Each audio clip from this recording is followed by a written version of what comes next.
Good evening friends. ये CTET का previous year paper है और जो कि 8 जनवरी 2022 को आयोजित हुई थी। पेपर फर्स्ट है। इसमें हम सीडीपी के क्वेश्चंस को देखेंगे।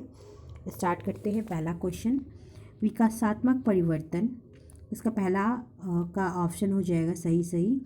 वंशानुगत कारकों और पर्यावरणीय प्रभावों की परस्पर क्रिया है। विकास जो होता है, ग्रोथ, वो जेनेटिक यानी कि आपका जो हेरिडिटी फैक्टर है और जो इन्वायरमेंटल फैक्टर है, दोनों की परस्पर क्रिया है। तो इसका फोर्थ ऑप्शन सही हो जाएगा। नेक्स्ट, दूसरा नंबर क्वेश्चन है, डैश स्थूल गत्यात्मक चालन कौशल का उदाहरण है, जबकि डैश में सूक्ष्म गत्यात्मक कौशल की आवश्यकता होती है। तो इसका ऑप्शन नंबर 1 सही हो जाएगा। भागना जो है स्थूल गत्यात्मक चालन कौशल का उदाहरण है, जबकि चित्र बनाने में सूक्ष्म गत्यात्मक कौशल की आवश्यकता होती है। तो इसका पहला ऑप्शन सही हो जाएगा। नेक्स्ट देखते हैं थर्ड नंबर क्वेश्चन, निम्नलिखित में से इनमें से कौन सी बच्ची मध्य बाल्यावस्था में होगी। तो इसका सही ऑप्शन हो जाएगा फोर्थ नंबर।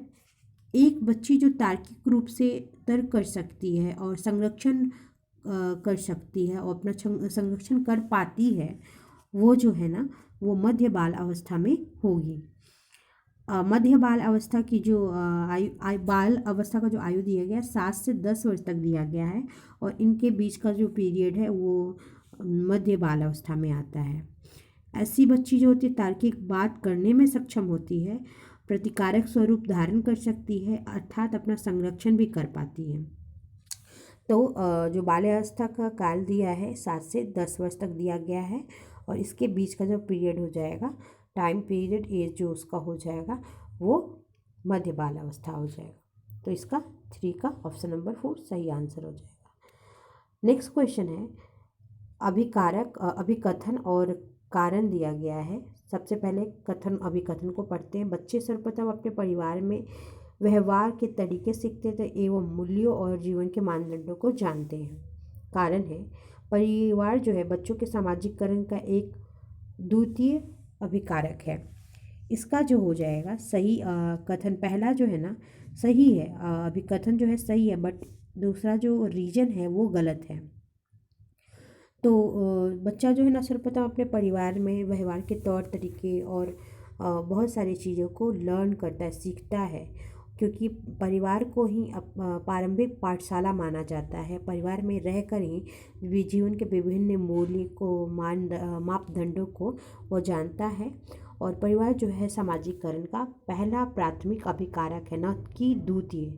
तो इसका सही आंसर हो जाएगा पहला अभिकथन सही है, जबकि इसका कारण जो है ना गलत है। ऑप्शन इधर दिया गया है, देख सकते हैं आप, इसमें ऑप्शन है ए सही है किंतु आर गलत है। तो इसका फोर्थ का थर्ड ऑप्शन सही हो जाएगा। नेक्स्ट है फिफ्थ नंबर क्वेश्चन, निम्नलिखित में से कौन सा युग्म सम्मिलित है। शैशवावस्था में बच्चा तर्क को लागू करता है और अनुमान लगाने में सक्षम होता है। दूसरा है पूर्व सक्रियात्मक अवस्था में बच्चा निगमात्मक और तार्किक सोच प्रारंभ हो जाती है। थर्ड है मूर्त सक्रियात्मक अवस्था में बच्चा वर्गीकरण और संरक्षण कर पाता है।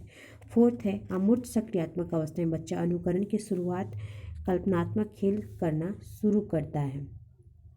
इसका सही आंसर हो जाएगा मूर्त सक्रियात्मक अवस्था में बच्चा वर्गीकरण और संरक्षण कर पाता है और इसका जो मूर्त सक्रियात्मक अवस्था का जो एज होता है वो लगभग 7 से 11 वर्ष तक की आयु को माना जाता है, जो बाल विकास के लिए उत्तर बाल्यावस्था चरण को बताता है।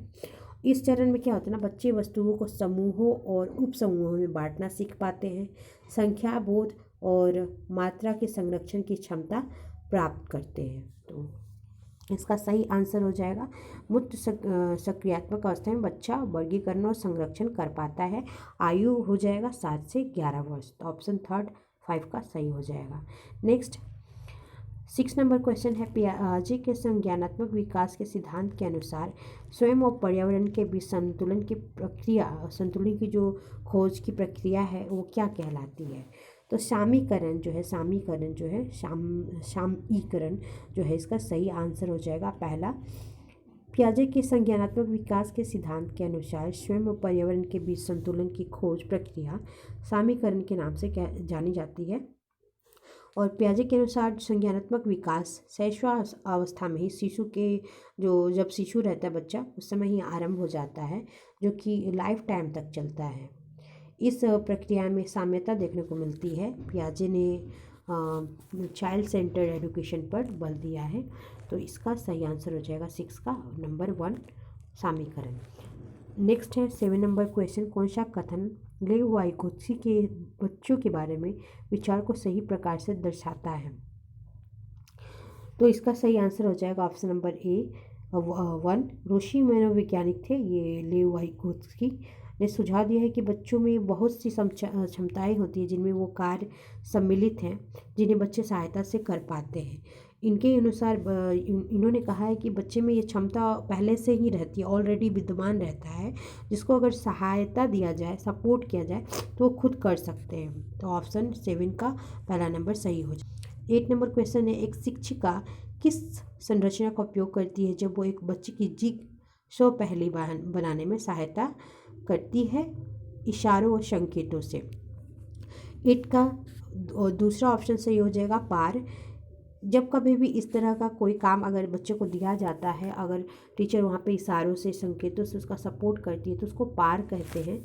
इसका मतलब होता है जिसे उस बच्चे को इस पार के सहारे प्रेरणा मिलता है कि वो उसको सॉल्व कर पाए और उसका अनुकरण करके बच्चा जिक्सॉ को या किसी भी तरह का जो इस तरह का काम दिया जाता है उसको सॉल्व कर लेता है। तो इसका 8 का दूसरा ऑप्शन सही हो जाएगा। 9 नंबर क्वेश्चन है, ऐसा क्वेश्चन 2-3 हर एक पेपर में डाला गया है, 2-3 तो मैंने ऑलमोस्ट देखा है, तो क्वेश्चन कोशिश कीजिएगा। रीजनिंग टाइप का एक लॉजिकल क्वेश्चन है। एक बाल केंद्रित कक्षा व्यक्तिवादी होती है और एक कठोर संरचित पाठ्यक्रम का अनुसरण करती है। कारण है बच्चा सबसे अच्छा तब सीखता है जब शिक्षक तानाशाह और नियंत्रक होता है। तो यहाँ पे दोनों जो है ना गलत हो जाएगा, क्योंकि बाल केंद्रित कक्षा व्यक्तिवादी नहीं होती है वो चाइल्ड सेंटर्ड कक्षा होती है और चाइल्ड सेंटर्ड कक्षा में व्यक्तिवाद का कोई स्थान नहीं होता। इसमें जो सरल सामान्य संरचित पाठ्यक्रम का अनुसरण किया जाता है, बच्चों में सीखने की जो भावना है उसको विकसित किया जाता है, सीखने का जो उसका जिज्ञासा है उसको ज़्यादा सक्रिय बनाया जाता है। और बच्चों को सिखाने के लिए शिक्षक का तानाशाह नहीं होना जरूरी है। शिक्षक का व्यवहार सरल सहयोगात्मक होना चाहिए, ना कि तानाशाह और नियंत्रक। कई बार देखा जाए तो टीचर अपने बच्चों के सामने ऐसा रूप अपना इमेज बना के रखते हैं जिसके कारण वो डरता है कि कोई बात भी नहीं कर पाए। मेरे साथ कई बार है कि कुछ टीचर मेरे ऐसे हैं कि जिनको देख लो तो मन करे साइड से ही चले जाएं तो ज़्यादा अच्छा है। तो ऐसा टीचर होना भी सही नहीं है। खैर, सबका अपना पर्सनल एटीट्यूड है। नेक्स्ट क्वेश्चन है 10th नंबर, निम्नलिखित में से क्या एक 9th क्वेश्चन का सही आंसर हो जाएगा? 4, दोनों ए और आर दोनों गलत है। 10th नंबर क्वेश्चन है, निम्नलिखित में से क्या एक प्रगतिशील कक्षा की विशेषता है? इसका सही आंसर हो जाएगा 10th नंबर का 3, ऑप्शन 3। गतिविधियाँ कार्य करते समय बच्चों का मूल्यांकन किया जाता है। एक प्रगतिशील कक्षा की मूल विशेषता यह होती है कि जो बच्चे गतिविधि या किसी कार्य में संलग्न होते हैं, नियमित रूप से करते हैं, तो तभी बच्चों का नियमित रूप से मूल्यांकन किया जाए और करना चाहिए। इससे बच्चों के अंदर विकास क्षमता को जो ना आसानी से पहचाना जा सकता है। तो ये ज़्यादा ज़रूरी है। 10th का ऑप्शन नंबर 3 सही हो जाएगा। बढ़ते हैं 11 नंबर क्वेश्चन की ओर। अमृत तर्क देता है कि हम कानूनों को बदल सकते हैं यदि वे समाज की आवश्यकताओं को पूरा नहीं करते, लेकिन यह आपसी सहमति और लोकतांत्रिक प्रक्रिया के माध्यम से किया जाना चाहिए। लॉरेंस कॉलबर्ट के अनुसार अमृत नैतिक तर्क की किस अवस्था में आता है? ऑप्शन नंबर 2 सही हो जाएगा, सामाजिक अनुबंध अभिविन्यास के संबंध में आता है। क्योंकि सामाजिक अभिविन्यास संबंध में क्या होता है, सामाजिक नियमों में व्यापक बदलाव आपसी सहमति और लोकतांत्रिक प्रक्रिया के माध्यम से ही किया जाना चाहिए। और कोहलबर्ग जो है ना वो बताते हैं कि सामाजिक अनुबंध अभिविन्यास सामान्य तौर पर सामाजिक अनुबंध समाज की उत्पत्ति और व्यक्ति के राज्य के अधिकार की वैधता से संबंधित है। यह नैतिक और राजनीतिक दोनों के दर्शन का मिश्रित रूप है, यानी नैतिक तौर पे और राजनीतिक तौर पे दोनों का मिश्रित रूप है। और इसके लिए जो है ना ये कथन सामाजिक अनुबंध अभिविन्यास के अंतर्गत आता है। तो इसका सही आंसर हो जाएगा 11 नंबर का ऑप्शन 2। नेक्स्ट है 12 नंबर क्वेश्चन। हावर्ड गार्डनर के सिद्धांतों में डैश बुद्धि के व्यक्तियों में अपनी पहचान, मानव अस्तित्व और जीवन के अर्थ के बारे में संवेदनशीलता होती है। तो 12 का सही आंसर हो जाएगा अंतः व्यक्तित्व। ये जो है ना हावर्ड गार्डनर है, ये अमेरिकी मनोवैज्ञानिक हैं और अंतः व्यक्तित्व बुद्धि के व्यक्तियों में अपनी पहचान, मानव अस्तित्व और जीवन के अर्थ में के संदर्भ में संवेदनशीलता होती है।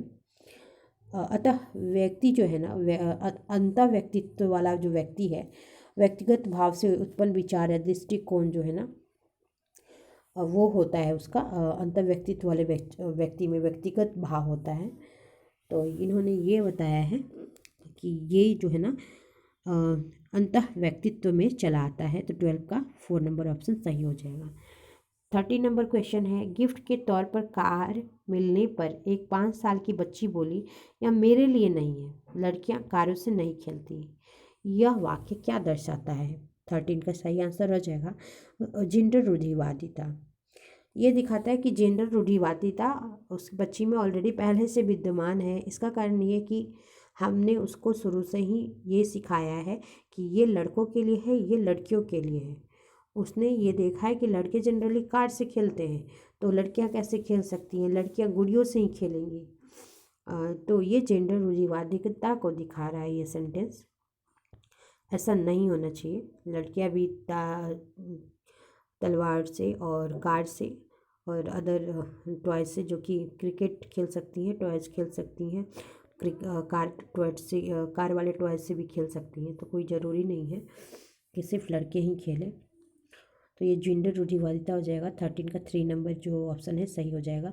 कक्षा में संस्कृति और भाषाई विभिन्नताओं को ध्यान में रखते हुए कौन सी नीति प्रभावित होगी? 14 का 4 नंबर ऑप्शन जो है सही हो जाएगा। कक्षा में विभिन्न संस्कृति और भाषाई विभिन्नता वाले बच्चे पढ़ते हैं, अलग अलग लैंग्वेज होता है उनका घर में और विभिन्न कल्चर होता है। तो उनकी विभिन्नताओं को अभाव के रूप में हमें नहीं देखना चाहिए। ये हमारी क्वालिटीज़ है कि इतना डाइवर्सिफाई हम लोग का जो कल्चर है, लैंग्वेज है, तो ये अभाव के नहीं, ये हमारे लिए स्ट्रेंथ का काम करता है। तो इसका 14 का 4 नंबर ऑप्शन सही हो जाएगा। राष्ट्रीय शिक्षा नीति 2020 जो है प्रस्तावित करती है कि मूल्यांकन जो है ना वो एक निश्चित अवधि में बच्चे की प्रगति का पता लगाने के लिए महत्वपूर्ण है। तो ऑप्शन नंबर 2 सही हो जाएगा। एक निश्चित अवधि के अंतराल पर बच्चों का नियमित रूप से मूल्यांकन होना चाहिए ताकि उनकी प्रगति का सही अनुमान लगाया जा सके। उन्होंने क्या सीखा, कैसे सीखा, कितना सही सीखा, कितना गलत सीखा, इसका पता लगाना भी बहुत ज़रूरी है। और साथ साथ ये टीचर के लिए भी तो फायदेमंद होता ही है कि उस बच्चे को कैसे आगे ज़्यादा स्ट्रांग बनाए, कैसे ज़्यादा अच्छा सिखा सकते हैं। साथ ही उसी के अनुरूप उसमें सुधार करने की भी कोशिश की जा सकती है टीचर के द्वारा। तो इसका सही आंसर हो जाएगा ऑप्शन नंबर 2, 15 का ऑप्शन नंबर 2। 60 नंबर क्वेश्चन है, समावेशी शिक्षा के लिए क्या आवश्यक है? समावेशी शिक्षा के लिए आवश्यक है कि ऑप्शन नंबर 2 व्यक्तिगत मतभेदों का ध्यान और सम्मान। एक क्लास में बहुत सारे डिफरेंट कल्चर, डिफरेंट लैंग्वेज और डिफरेंट एरियाज़ के बच्चे होते हैं। जो डाइवर्सिफाई जो सारा हम लोग का जो क्लास होता है विभिन्नता वाला होता है क्लास। तो व्यक्तिगत मतभेद हो सकता है, उसको ध्यान में रखना चाहिए कि हाँ, अगर उसका कुछ अलग थॉट है, उसका कुछ अलग विचार है, तो उसको भी सम्मान दे। ऐसा क्यों है ये नहीं बोल सकते कि ऐसा नहीं, ऐसा ही होना चाहिए, हम थोप नहीं सकते, बट कि उनका सम्मान करना चाहिए और उनका ध्यान रखना चाहिए। तो ऑप्शन नंबर 2, 16 का ऑप्शन नंबर 2 सही हो जाएगा। 70 नंबर क्वेश्चन है, निम्नलिखित में से कौन सा व्यवहार पठन वैकल्य की पहचान है? पठन वैकल्य यहाँ पे तात्पर्य है कि पढ़ने में उसको क्या कठिनाई आती है, क्या गलतियाँ करता है। एक तरह से ये विकार है। कई बार ऐसा होता है कि बच्चे कुछ पढ़ना रहता है बी तो पढ़ देते हैं डी, लिखना रहता है 20 में तो लिख देते हैं 12। तो ऑप्शन नंबर 1 जो हो जाएगा 17 का, ऑप्शन नंबर 1 सही आंसर हो जाएगा। और इसको डिसलेक्सिया भी कहते हैं, तो मनोवैज्ञानिक भाषा में। जिसमें बच्चे जो है ना सही शब्दों या अंकों का सही पहचान नहीं कर पाते और वो लिखना रहता है कुछ, लिख देते कुछ। थैंक यू फ्रेंड्स, मिलते हैं नेक्स्ट वीडियो में। और जो भी आपकी इम्पोर्टेंट सुझाव हैं, जो भी कुछ कमियां हैं, उसको कमेंट बॉक्स में ज़रूर लिखिए। Thank you so much.